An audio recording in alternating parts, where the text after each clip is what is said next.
All right, so we're going to talk a little bit in the first part of the session about the work. So what do we mean by that? Rolling up your sleeves, getting your hands dirty. I can't take credit for the work. It's this man right here and his colleagues in Middletown, Connecticut, Dr. Michael Conner. My role has really been to assist Dr. Conner and the district in trying to make sense of the data, to organize it, to be able to evaluate trends, and to kind of unpack some of the complicated data sets for what's going on there. Dr. Conner has done an amazing job in terms of leadership and taking a challenging situation that he's going to talk to you about and trying to do something about it. That's what we mean by doing the work. Dr. Conner, go ahead. So just to give you a depiction of Middletown, Connecticut, it is right in the center of Connecticut, hence why it's called Middletown. And we have 11 schools, roughly about 4,600 students, but 70% white students, right? 12% with African American and 10% with Latinx. You're probably wondering where the other 8%. 8% of our student population is 2 or more races. All right, and we have the highest in Connecticut. But what's more compelling is we have a high needs population, 59%. So it could be a combination of special education and students living in poverty. It could be a combination of poverty and what other demographic subgroup that a student might qualify in. Major challenges within Middletown. So what you're going to see, our organizational design is underscored by strategic performance management, highly metric-driven, highly focused on developing architecture that can be measured.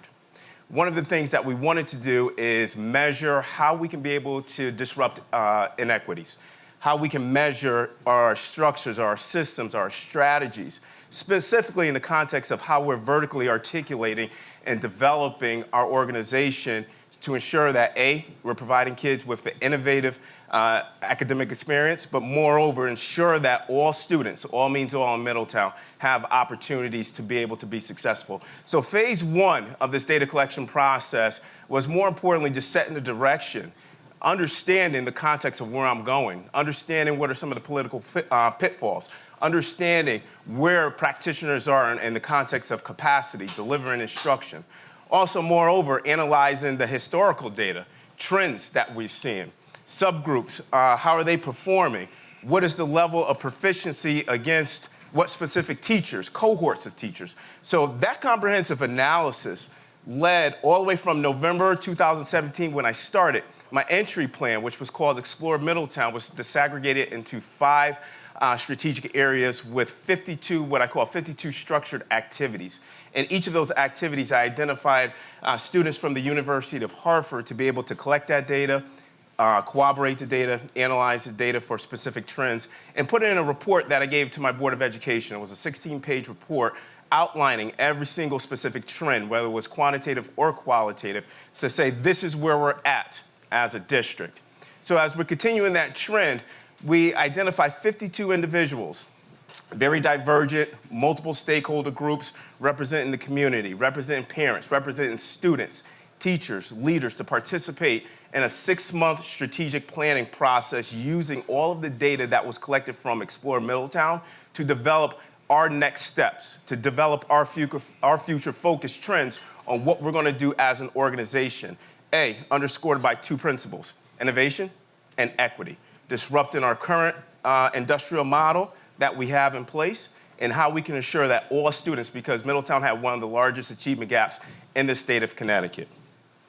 Phase 3, which this year was the first year of the implementation, or 18-19 of Middletown 2021, and very copious on how we were actually measuring effectiveness of each strategy. It's really unconventional in the context of how we were using big data and analytics to drive systems change as well as systems development. I like to call what are some of the big problems within that I found in Middletown Public Schools. 1, practices.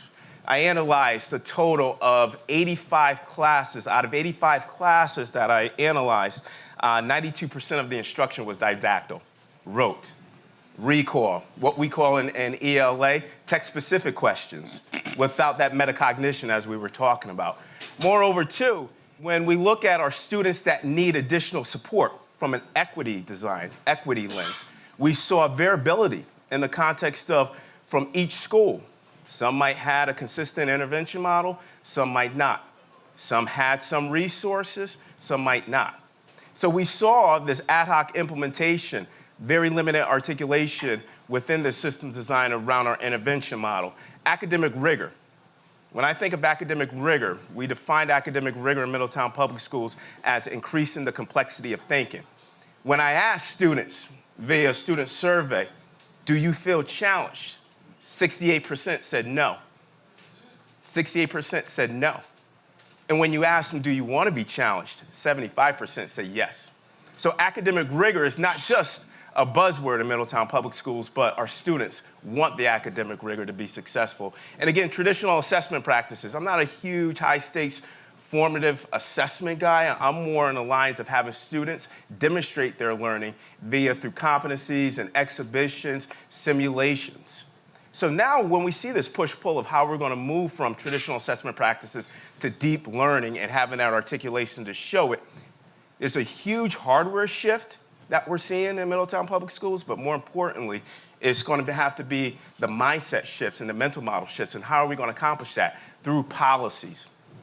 What I noticed as I examined all the policies, more on the lines of status quo. As an example, when we look at how we allocate resources, 98.6% of resources was heavily centralized. What does that mean? Practices were on a quality base as opposed to an equity base. That's one. Two, when we look at how students were feeling, black students versus white students, even though it might be only 12% of our population, they felt disenfranchised. So now, some of the work that we're doing, obviously as we're moving forward, is we're developing a racial equity policy. It'll be the first in the state of Connecticut. Very compelling, right?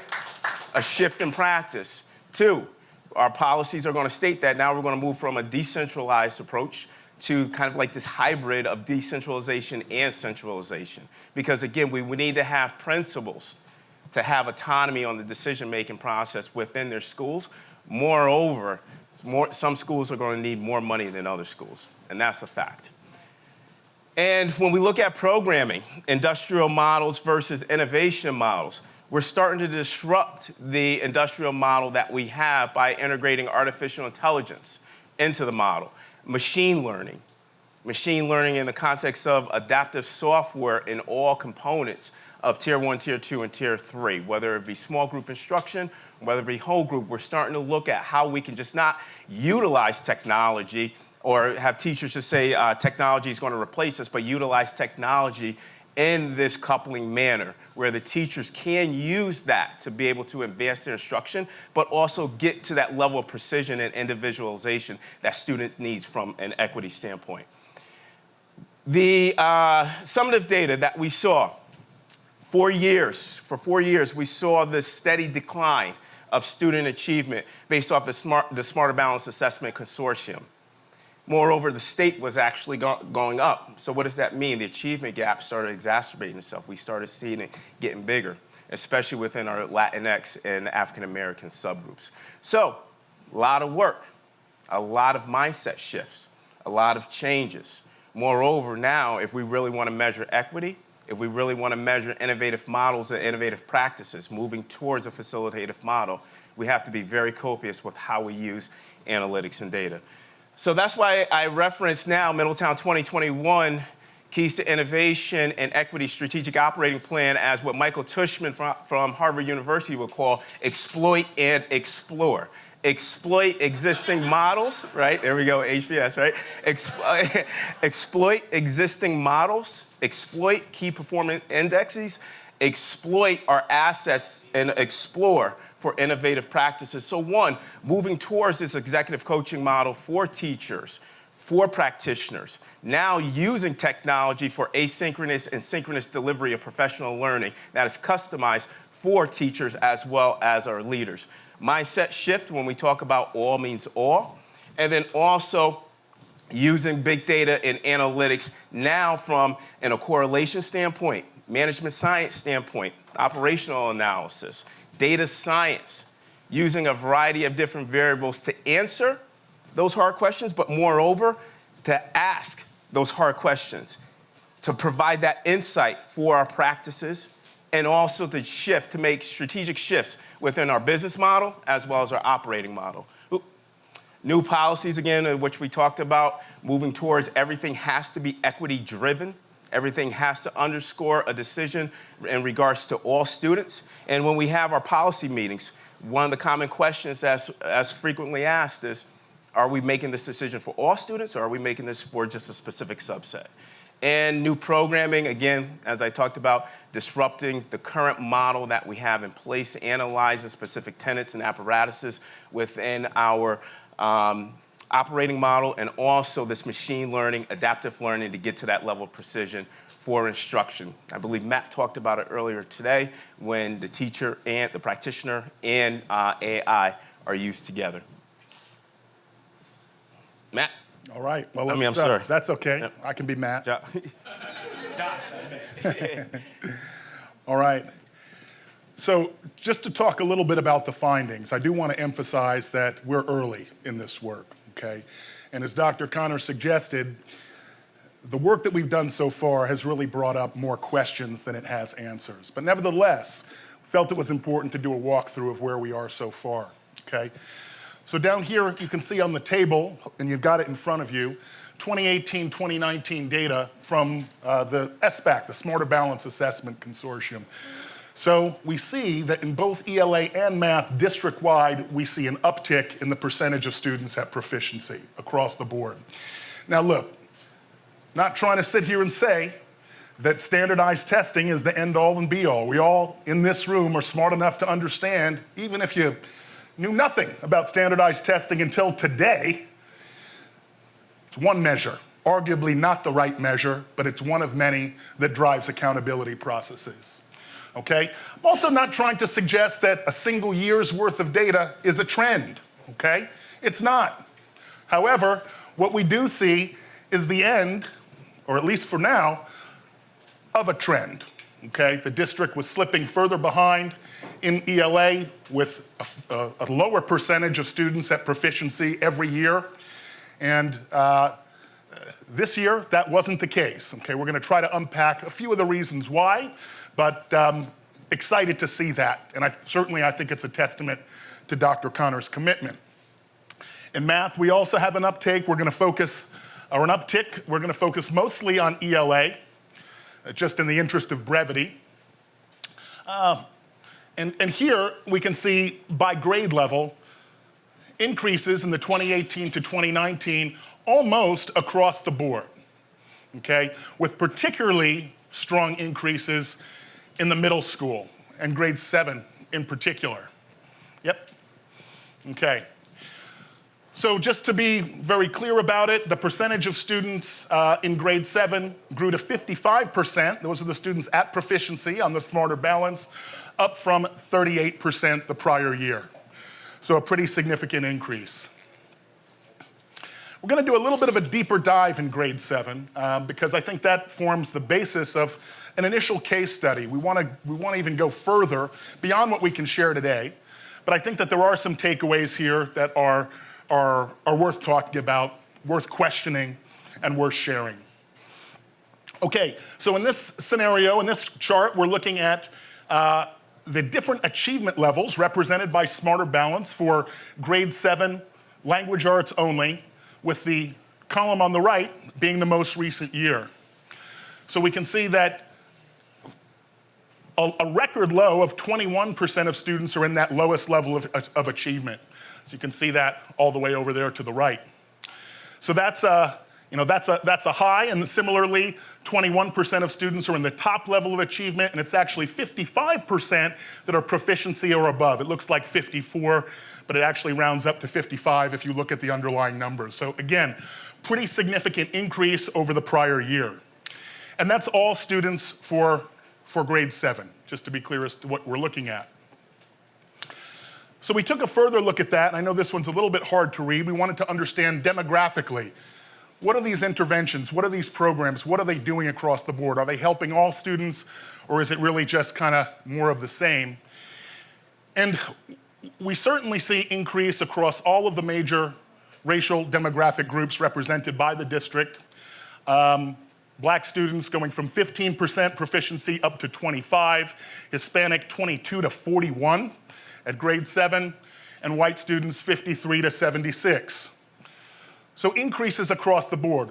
Let's not kid ourselves, okay? Got a lot of work to do. A lot of work to do. The achievement gap in this district is still significant. However, it's not a bad thing that all students made progress, right? And black students on a percentage basis certainly were very strong, stronger than white students, although black students had the greatest gain in terms of just looking at the percentages. But it looks like the interventions are broadly working. We also took a look at, and this is a little bit more complex, what were some of the interventions and tried to tease out some of the causality, again, in the early stages of doing this.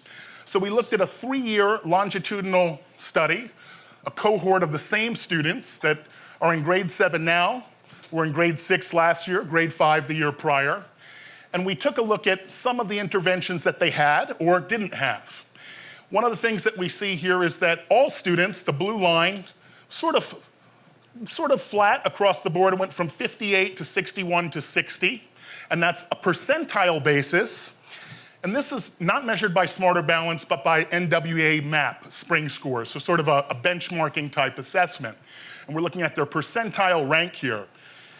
If we look at the bottom, we're looking at one of the interventions, Read 180, both represented by the green and the red. It's not a commercial for Houghton Mifflin, I promise.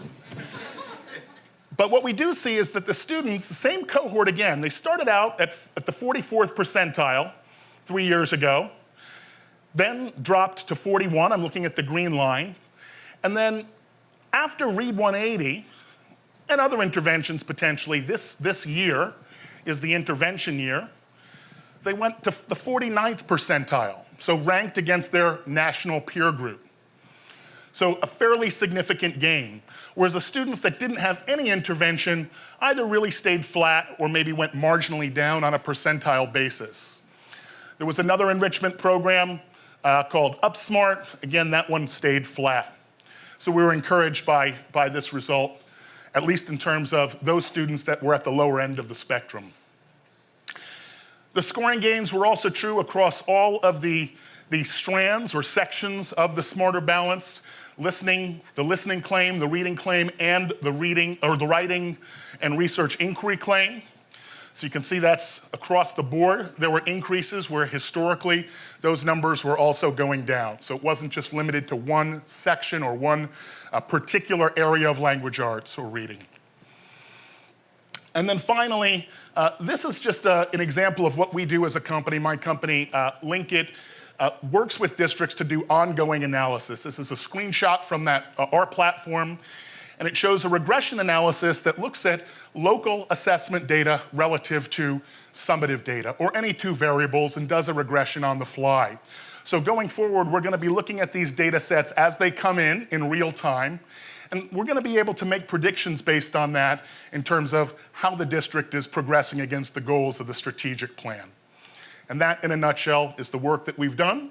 I'm very thankful to IFE for putting us together. It's been a great collaboration over the past 6 months or a year or so, looking at the district's data set and trying to help move the ball forward with a visionary leader like Dr. Conner here. So thanks.